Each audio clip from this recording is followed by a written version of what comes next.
Jangan percaya Prabowo. Lihat apa yang terjadi di Gaza. Lihat anak-anak tidak berdosa. Angka terakhir diperkirakan 5.000 anak di bawah umur 1 tahun mati terkubur. Ribuan lagi kita tidak tahu. Belum anak di atas 1 tahun, belum orang tua, belum ibu-ibu. Tidak ada negara tanpa tentara yang kuat. Tidak ada tentara yang kuat tanpa uang. Tidak ada uang tanpa kemakmuran. Tidak ada kemakmuran tanpa rakyat yang bahagia dan sejahtera. Tidak ada rakyat yang bahagia dan sejahtera tanpa pemerintah yang bersih dan adil. Bismillahirrahmanirrahim. Assalamualaikum warahmatullahi wabarakatuh.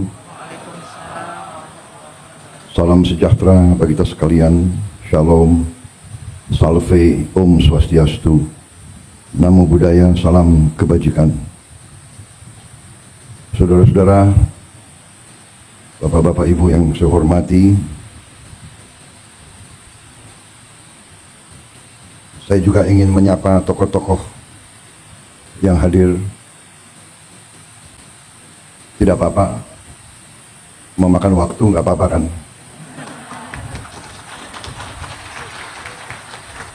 Panitia Pak, saya dibatasi nggak di sini? Yang saya hormati, saya banggakan Wakil Presiden Republik Indonesia ke-10 dan ke-12, Bapak Haji Muhammad Yusuf Kalla, beserta Ibu Mufidah Yusuf Kalla. Yang saya hormati, saya banggakan Ketua Umum Pengurus Pusat Muhammadiyah, Profesor Dr. Haji Haidar Nasir, beserta para kiai, para ulama, serta para pimpinan Pusat Muhammadiyah dan seluruh keluarga besar Muhammadiyah yang saya hormati dan saya banggakan. Ketua Umum PP Aisyah, Ibu Salmah Urbaniyah, beserta ibu-ibu pengurus Aisyah yang hadir.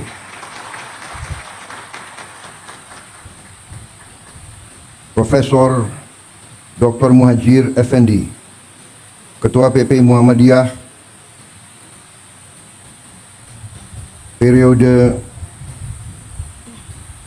ini nggak disebut nih tahunnya itu. Pak Teddy ini menghadap saya di sini. Ketua Umum PP Muhammadiyah 2005-2015 Bapak Din Samsudin yang saya hormati. Kok agak ngumpet di belakang itu? Pak Din itu kawan saya waktu masih muda, sekarang agak muda. Ketua Dewan Perwakilan Daerah Republik Indonesia Bapak Sultan Najamuddin, para menteri dan wakil menteri Kabinet Merah Putih. Tadi sudah disebut banyak sekali, tapi nggak apa-apalah disebut sekali lagi. Menko Bidang Pangan Dr. Zulkifli Hasan, Menteri Pendidikan Dasar dan Menengah, yang juga kebetulan Sekretaris Umum PP Muhammadiyah Profesor Dr. Abdul Muti, Menteri Pertahanan Letnan Jenderal TNI Purnawirawan Syafri Samsudin, Menteri Perdagangan Saudara Budi Santoso, Menteri Desa dan Pembangunan Daerah Tertinggal Saudara Yandri Susanto, Menteri Kehutanan Saudara Raja Juli Antoni PhD, Menteri Kelautan Perikanan Saudara Sakti Wahyu Trenggono, Menteri Lingkungan Hidup Saudara Hanif Faisal Nurofik, Panglima TNI Jenderal TNI Agus Subianto, Kepala Kepolisian Republik Indonesia Jenderal Polisi Listio Sigit Prabowo, Jadi kalau Kapolri dan Panglima TNI nama terakhirnya itu Prabowo Subianto.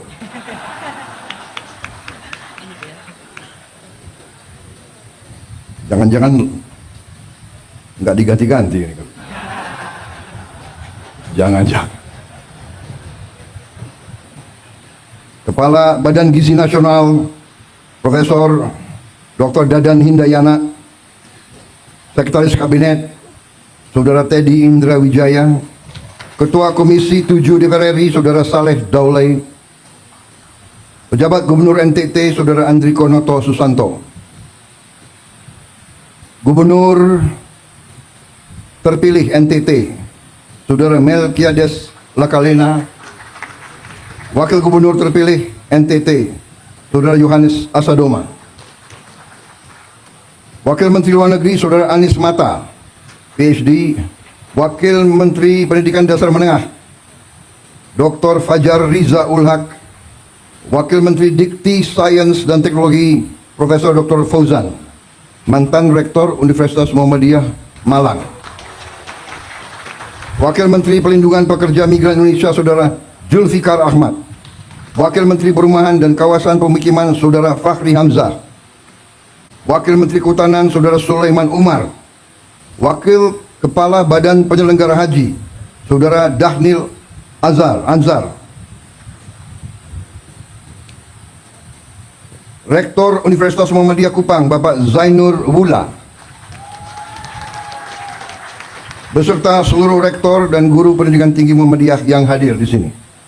Dan tentunya peserta Tanwir dan Milad Muhammadiyah yang ke-112 yang saya hormati dan saya banggakan.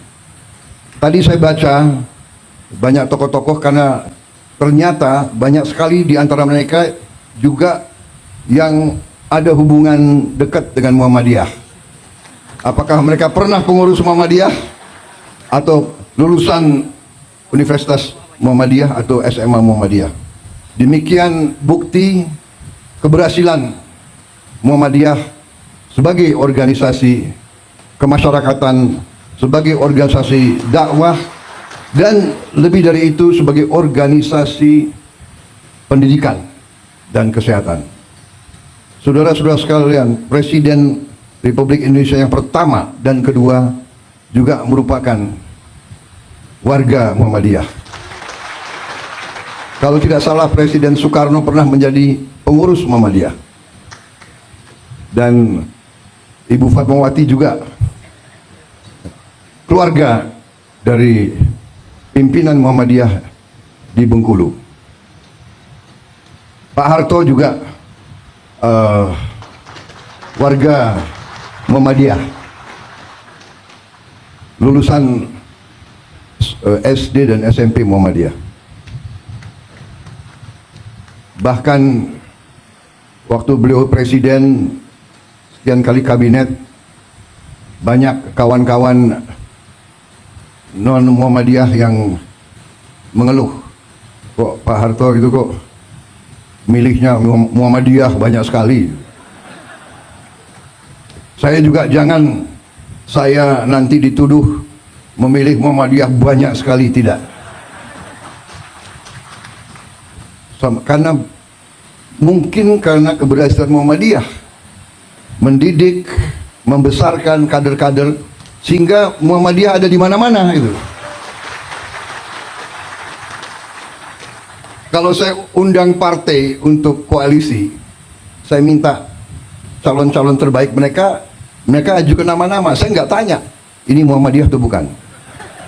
Ternyata sudah dilantik, ada yang bisik-bisik, itu Muhammadiyah Pak.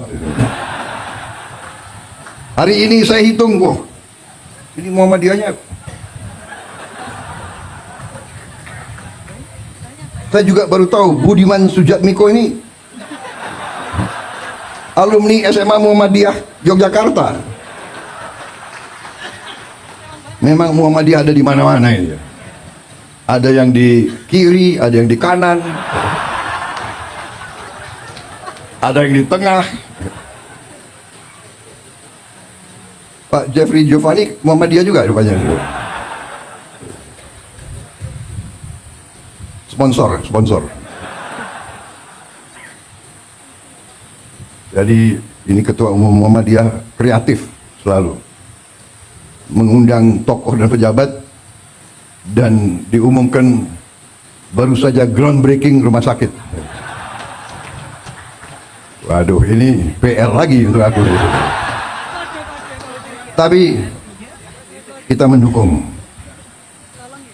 karena memang pendidikan dan kesehatan adalah kunci kebangkitan suatu bangsa. Jadi memang peran Muhammadiyah saya kira sangat tepat. Muhammadiyah, kalau tidak salah hitungan terakhir, memiliki 167 perguruan tinggi,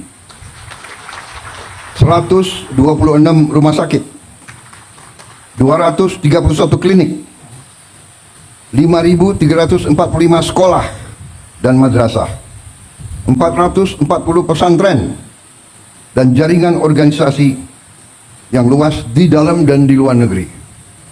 Dan baru saja kalau tidak salah Muhammadiyah telah membeli suatu gedung di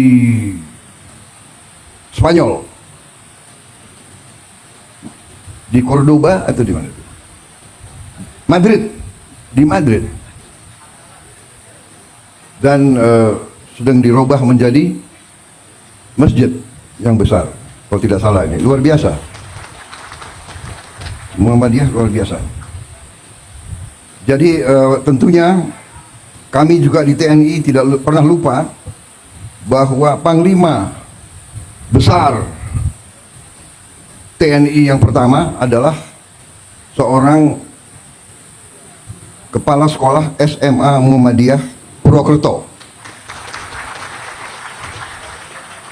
Berarti pengaruh Muhammadiyah juga selain dakwah, tapi juga menanamkan patriotisme, semangat cinta tanah air, dan melahirkan pemimpin-pemimpin yang luar biasa.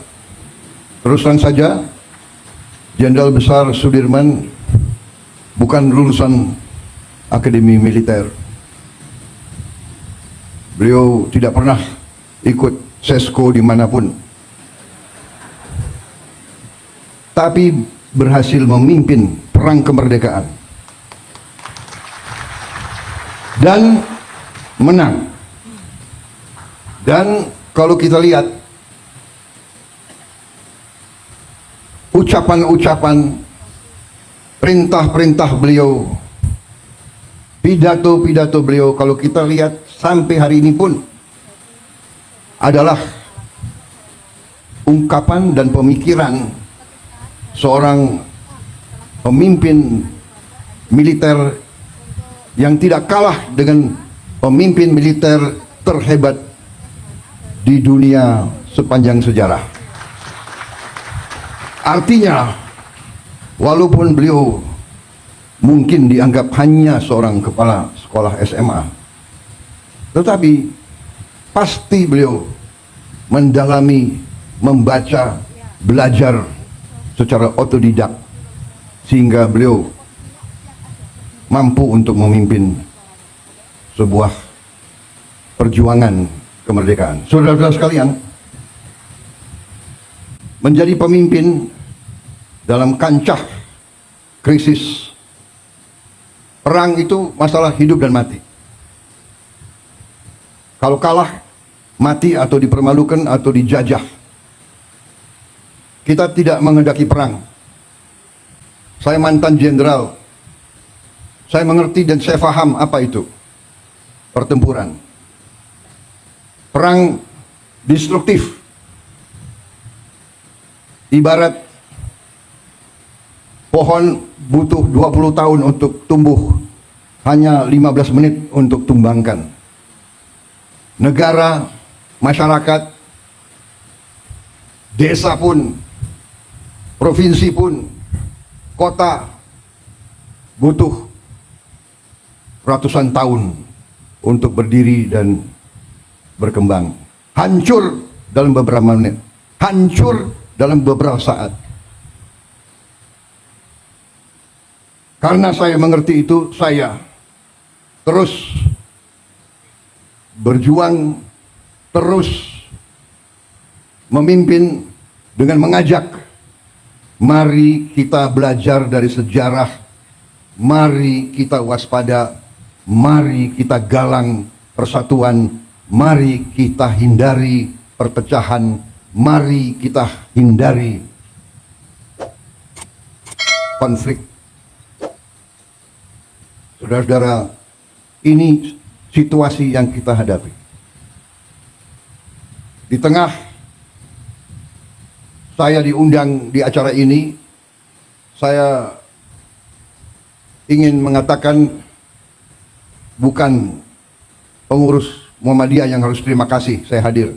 Saya yang terima kasih karena saya merasa tidak hanya kehormatan, tapi saya merasa penting bagi saya untuk bisa bicara kepada tokoh-tokoh Muhammadiyah, kepada para guru, kepada para ustadz, kepada para ulama.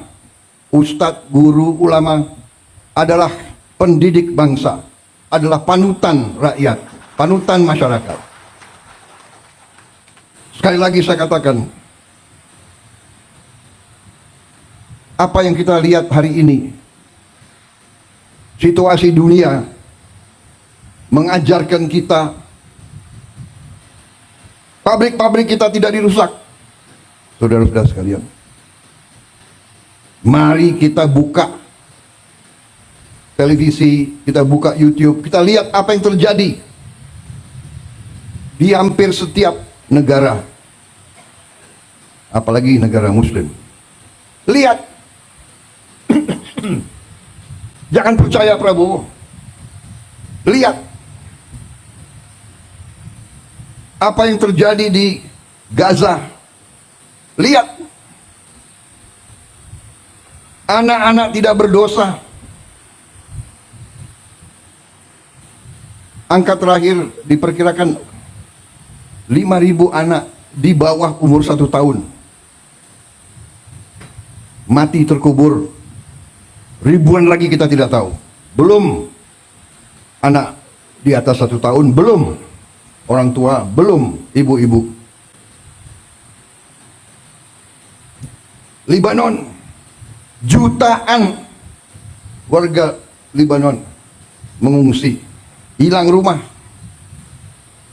Tapi Barat, saudara-saudara sekalian,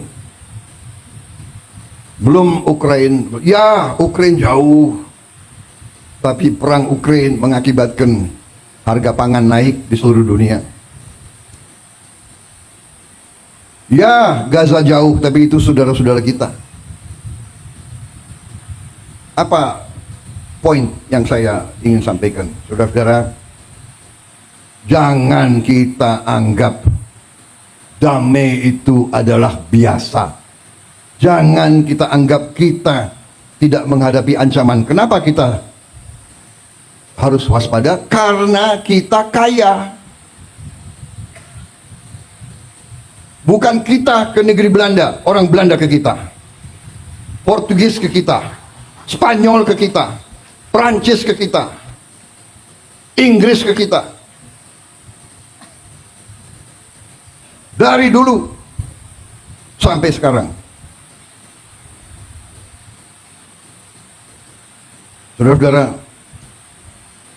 saya kira pelajaran termasuk di semua agama, pelajaran agama Islam pun mengajarkan bahwa kita harus bertanggung jawab atas keselamatan kita sendiri, keselamatan keluarga kita, dan juga atas harta kita. Jadi saudara-saudara, dalam kondisi penuh ketidakpastian, di mana hitungan sekarang adalah di Eropa terjadi kurang lebih 17% kemungkinan perang nuklir. Ini pengamatan pakar-pakar di Eropa. Karena negara barat mengizinkan peluru-peluru jangka jauh, jarak jauh mereka menyerang Rusia. Rusia sekarang mengatakan dia boleh menyerang negara-negara barat menggunakan senjata-senjata yang paling mutakhir. Belum Timur Tengah, belum di Asia, Taiwan dan Korea Utara. Kalau tidak salah tadi malam pemerintah Korea Selatan menyatakan keadaan darurat di Korea. Jadi saudara-saudara, marilah kita jangan terlalu lengah, jangan terlalu santai. Kita non-blok, kita tidak memihak, kita menghormati semua negara. Itu maunya kita. Tapi saudara-saudara, 40% dari seluruh perdagangan dunia lewat lautan Indonesia. 40% seluruh perdagangan seluruh dunia lewat perairan kita. 70% energi Tiongkok, Korea, dan Jepang lewat perairan Indonesia. Bisakah kira-kira kalau terjadi perang besar, bisakah kita tidak terseret? Untuk itu kita butuh kepemimpinan politik yang handal. Dan kepemimpinan politik yang saya maksud bukan kepemimpinan politik yang hanya dari pemerintah. Dan untuk itu perlu ada kerukunan, perlu ada jiwa besar dari semua kalangan. Kita banyak berbeda. Perbedaan itu baik dan wajar. Kita berbeda suku, kita berbeda agama, dan untuk itu saya ucapkan hormat saya kepada Muhammadiyah. Saudara buka lembaga-lembaga pendidikan tidak hanya kepada umat Islam, tapi buka untuk semua. Saudara telah memberi contoh dalam toleransi, dalam kehidupan inklusif, dalam kehidupan saling hormat menghormati, dalam kehidupan saling menjaga, saling mendukung. Ini sangat penting. Ini sangat penting. Ada pihak dari semua agama, dari semua ras dan semua suku yang selalu mau mengambil garis yang keras. Fanatisme agama, fanatisme suku, fanatisme ras, fanatisme budaya dan sebagainya. Justru ini yang melahirkan peperangan. Saudara-saudara, karena itu apa yang saudara telah melaksanakan adalah sesuatu yang sangat-sangat berharga bagi kita semua. Milad ke-112 tentunya saya atas nama pemerintah dan atas nama pribadi menyampaikan selamat dan harapan ke depan Muhammadiyah akan terus dalam peranannya di bidang dakwah, kesehatan, pendidikan. Melahirkan kemakmuran untuk semua adalah sangat tepat. Karena kemakmuran adalah tujuan kita.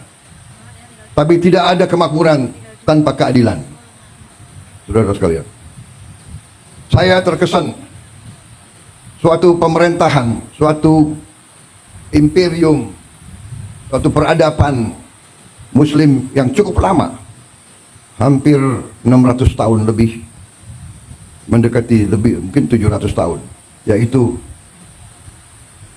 peradaban Osmaniyah yang berpusat di Turki, di Istanbul. Itu salah satu adik kuasa pada saatnya yang sangat berhasil. Ciri khasnya adalah dia memimpin suatu kekaisaran imperium yang multi etnis, yang toleran kepada semua agama, semua suku, ratusan suku yang berbeda-beda. Dan di situ ada sesuatu yang menarik bagi saya. Untuk memimpin ratusan tahun dan memimpin imperium yang begitu luas, dia memiliki suatu akademi. Akademi gubernur. Akademi gubernur itu sebetulnya inti pelajarannya yang saya tarik itu satu paragraf yang bagi saya menarik. Dia ajarkan ke semua calon gubernur. Jadi bupati-bupati yang disiapkan jadi gubernur masuk ke akademi ini, dan pelajarannya sangat banyak tentunya, tapi ada satu yang sangat sederhana. Diajarkan di situ, tidak ada negara tanpa tentara yang kuat.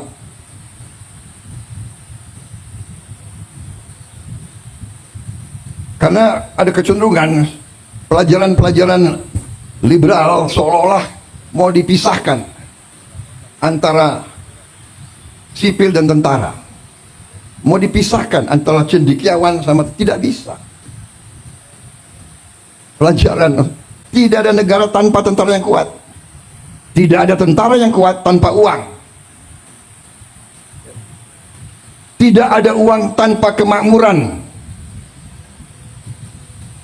Tidak ada kemakmuran tanpa rakyat yang bahagia dan sejahtera. Tidak ada rakyat yang bahagia dan sejahtera tanpa pemerintah yang bersih dan adil. Ini benar sekali. Uang dari mana? Uang dari rakyat. Iya kan? Melalui pajak, melalui retribusi. Kalau rakyat tidak bahagia, gak mau bayar pajak dia. Pengusaha yang merasa diperes, ya kan? Dulu, sekarang mungkin tidak ada. Mudah-mudahan tidak ada lagi. Dia tidak rela bayar pajak, dia tidak rela.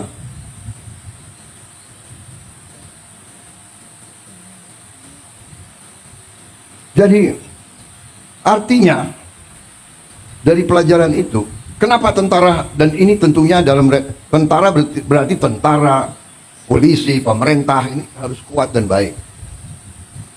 Tapi tidak mungkin kalau uangnya tidak cukup. Uang tidak cukup, ya dia bisa bertindak. Kita diajarkan oleh senior-senior kita, tentara yang tidak disiplin sangat berbahaya. Gerombolan. Tentara yang tidak setia kepada tuannya berbahaya. Siapa tuannya tentara? Tuannya tentara rakyat. Rakyat yang membayar tentara. Sepatunya, kaos kakinya, bajunya, semua dari rakyat. Kalau rakyat itu tidak bahagia, tidak sejahtera, dan mereka tidak mungkin bahagia dan sejahtera kalau pemerintah itu tidak bersih dan tidak adil. Ini pelajaran saya kira, bukan kita nyontek, kita perlu belajar dari yang baik, yang berhasil.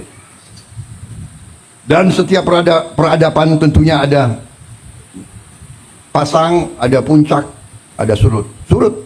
Kenapa? Karena dihajar di mana-mana. Dan kalau kita jujur, di ujungnya memang pemerintahan mereka pun juga terjadi korupsi dan sebagainya. Satu hal yang kita belajar dari sejarah, pemerintah yang korup tidak bisa membawa kemakmuran kepada rakyat. Itu pelajaran. Itu pelajaran. Jadi saudara-saudara, marilah kita bersama-sama sesuai dengan tema yang saudara-saudara pilih. Marilah kita berjuang mencari kemakmuran, supaya kita hilangkan kemiskinan, hilangkan kelaparan, hilangkan stunting. Saudara-saudara, saya telah mempelajari angka-angka mendalam. Sungguh luar biasa kekayaan kita, sungguh luar biasa. Tapi kita koreksi diri, kita banyak yang terus terang saja kurang piawai, kurang handal untuk menjaga kekayaan kita. Karena itu saya bertekad untuk mencapai pemerintah yang bersih.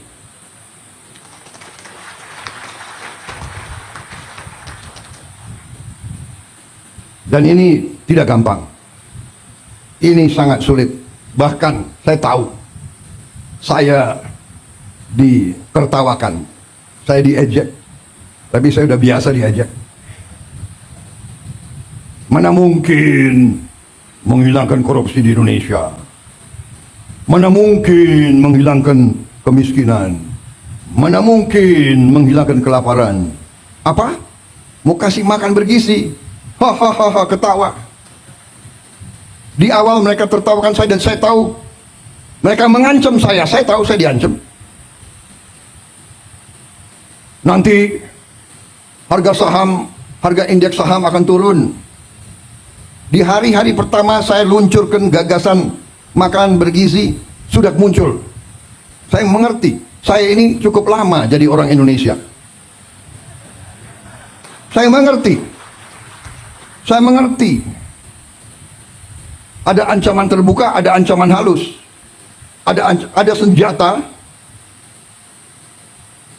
yang terbuka, senapan, meriam, ya itu. Tapi sebelumnya ada senjata-senjata lain.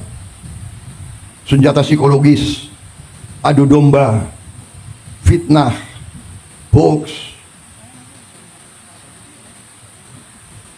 Ada ancaman terhadap ekonomi. Saudara-saudara, Pak, karena gagasan makan bergizi, harga saham indeks turun. Saya jawab ke mereka itu, saya kasih tahu ya, biar saya nggak punya saham, saya bilang. Dan rakyat di desa-desa tidak punya saham. Benar.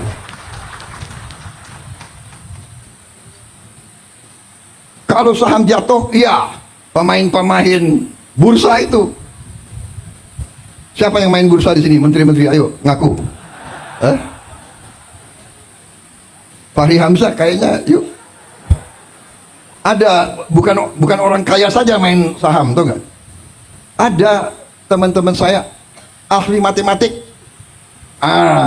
Dia mau pakai algoritma, tapi saya lihat hidupnya stres.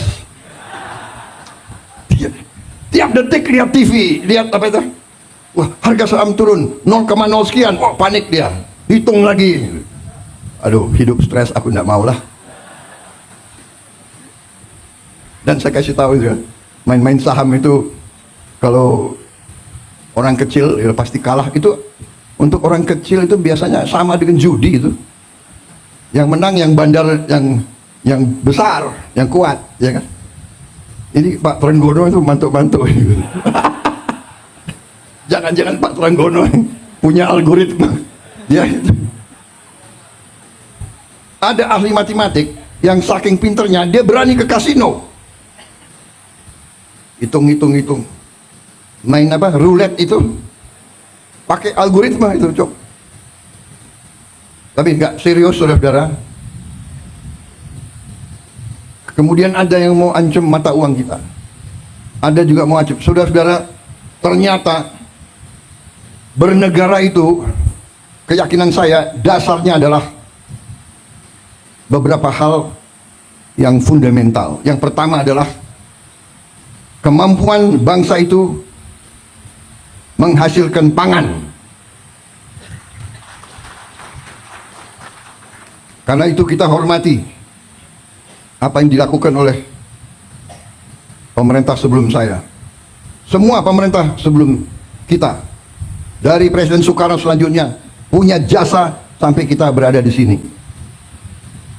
Yuk kita hormati pemerintah Pak Jokowi. Saya bukan membela orang, terus terang aja. Untuk apa sekarang saya, apa itu istilah tentara, ngolor, menjilat, ya kan? Bukan saya bela-bela Pak Jokowi karena person, tidak. Saya mau katakan apa adanya.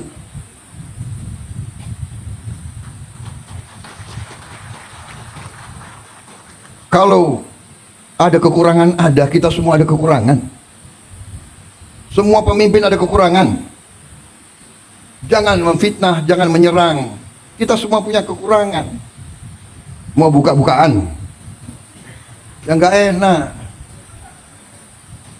Kita diajarkan nenek moyang kita, orang tua kita, mikul dhuwur mendem jero. Orang tua hormati yang baik. Kita sebagai yang muda berani juga ngoreksi, tapi ngoreksinya dengan cara yang baik, yang sopan. Saya kira itu ajaran ustadz-ustadz saya. Saya bukan orang yang terlalu baik. Agama saya akui di depan Muhammadiyah, aku akui. Tapi saya ingat ajaran ustadz-ustadz saya. Tidak boleh dendam, tidak boleh maki-maki, ya kan? Tidak boleh sakit hati, tidak boleh benci. Tuhan aja memaafkan kok. Manusia meneruskan permusuhan. Saya ini dikalahkan oleh Pak Jokowi. Dan menteri-menteri saya banyak yang ikut mengalahkan saya. Benar ya? Ayo ngaku tuh, ngaku. Siapa bendaharanya Pak Jokowi? Itu Trenggono itu. Ayo ngaku ini. Ini banyak ini menteri-menteri saya itu.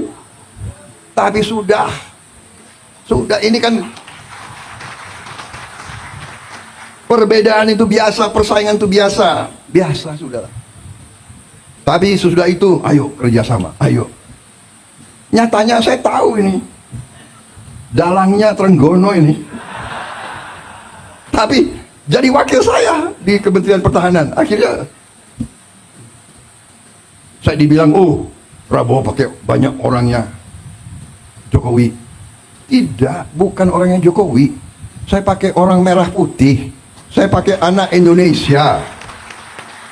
Iya kan?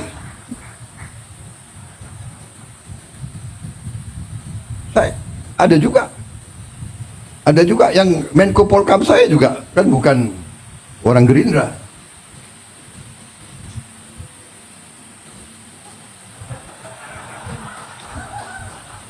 Dia memang non partai. Tapi saya ambil satu.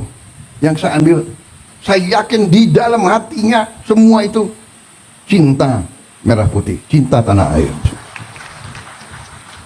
Jadi tidak ada masalah. Di pilkada ada yang menang, ada yang kalah, sudah, ya kan?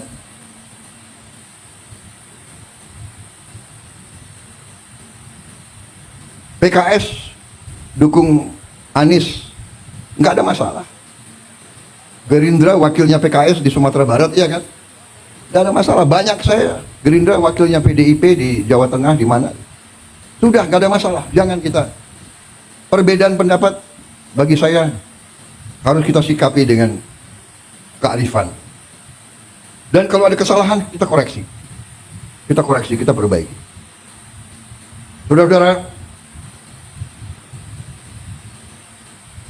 saya percaya dan yakin, saya optimis, tapi kita harus waspada. Karena kita sangat kaya. Kita menguasai mineral-mineral yang sangat strategis yang dibutuhkan oleh banyak negara. Karena itu, beberapa rencana kita hilirisasi tidak berkenan di banyak negara. Tapi kita tidak ada pilihan. Masa ratusan tahun kita harus jual kekayaan kita sebagai bahan mentah? Kita tidak mau. Kita mau karunia Tuhan itu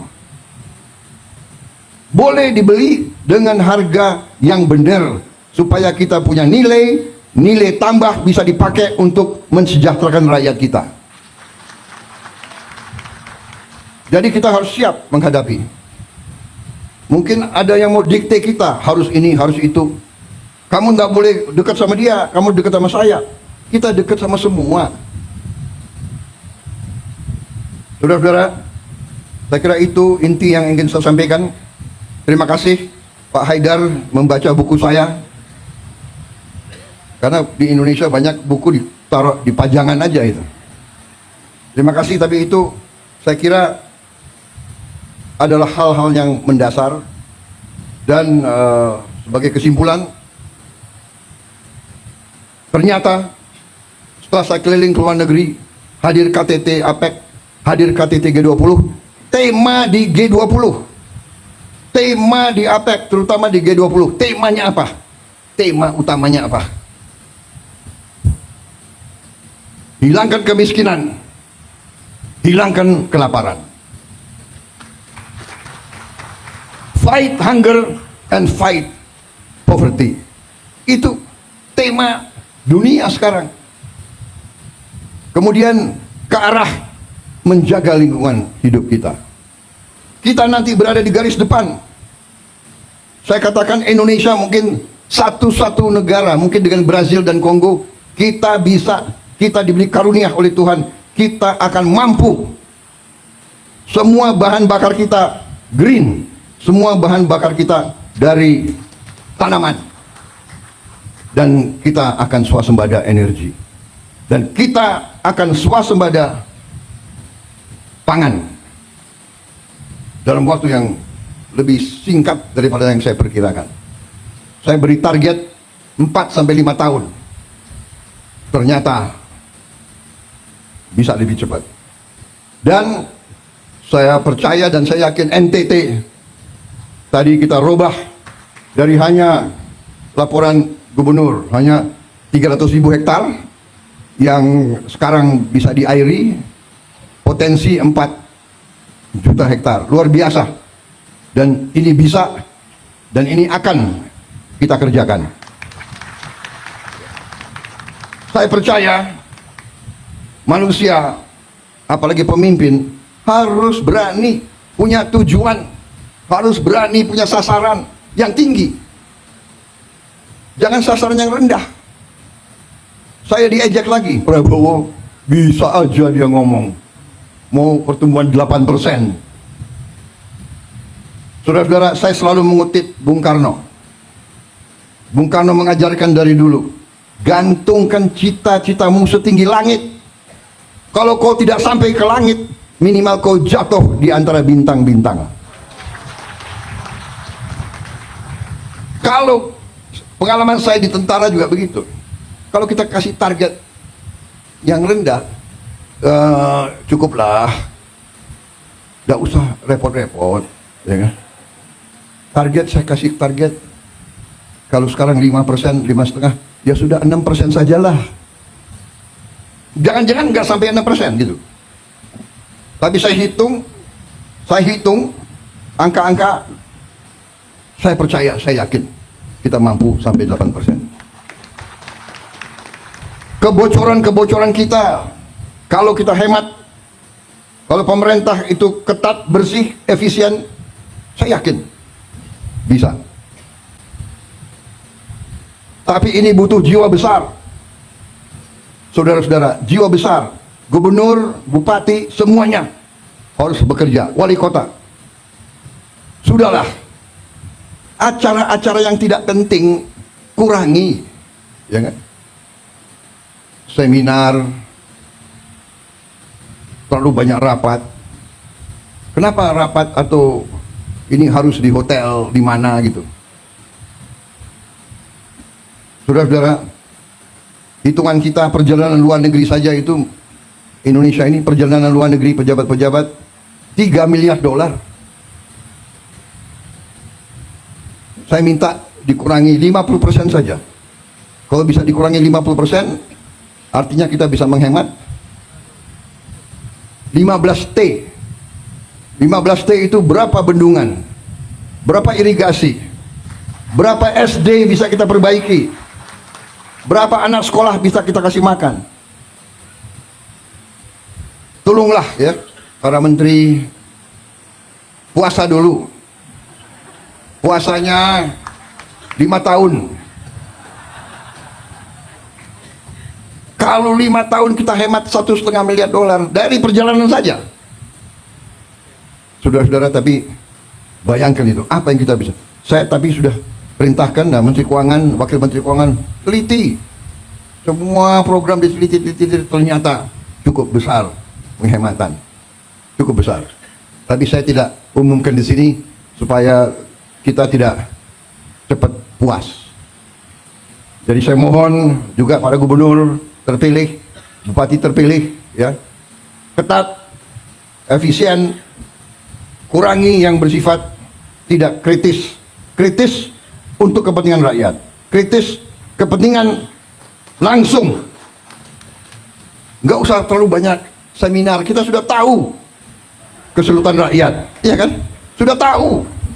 Bapak, masalah Indonesia ini adalah ini sudah tahu.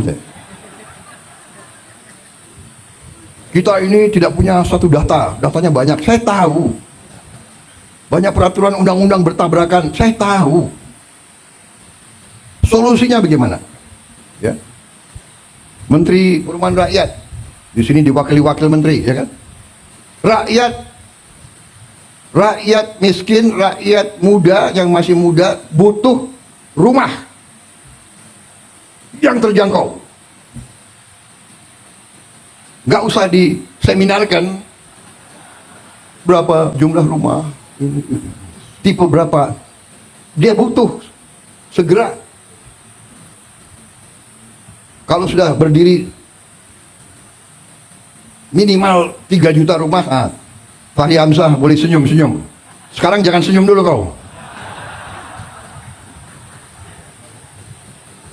Terima kasih saudara-saudara. Sekali lagi selamat. Terima kasih semua tokoh Muhammadiyah.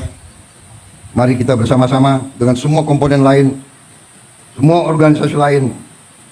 Banyak perbedaan, tapi carilah titik-titik persamaan untuk bangsa dan negara. Terima kasih. Selamat Milad ke-112 kepada Muhammadiyah. Berbaktilah terus kepada bangsa, rakyat, umat. Teruskan apa yang sudah saudara laksanakan dan saudara-saudara buktikan. Wassalamualaikum warahmatullahi wabarakatuh. Shalom Salve, Om Swastiastu, Nama Budaya, salam kebajikan. Terima kasih kehormatan diberikan kepada saya bisa berbicara di sini dan bisa memberi pengarahan kepada saudara-saudara sekalian. Saudara-saudara berjasa, bekerja, kadang-kadang tanpa dilihat. Terima kasih. Selesai. Selanjutnya, persiapan prosesi pemetikan alat musik Sasando. Berkenan mendampingi Menteri Koordinator Bidang Pangan, Ketua Umum Pimpinan Pusat Muhammadiyah, serta Ketua Panitia Penerima Sidang Tanwir dan Resepsi Milad ke-112 untuk naik ke atas panggung. Sasando berasal dari bahasa Rote, sasandu, yang berarti alat musik yang berbunyi atau bergetar. Sasando telah digunakan oleh masyarakat Rote dari abad ke-7 untuk mengiringi lagu, syair, dan tarian. Memiliki alunan yang khas, sasando kini menjadi salah satu alat musik tradisional kekayaan budaya Nusa Tenggara Timur. Mohon izin Bapak, kami pandu hitung mundur. 3, 2, 1.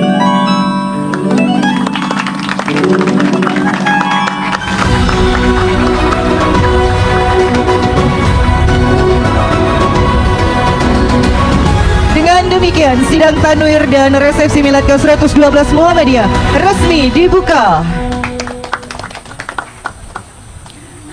Demikian rangkaian acara pembukaan sidang tanwir dan resepsi milad ke-112 Muhammadiyah selesai.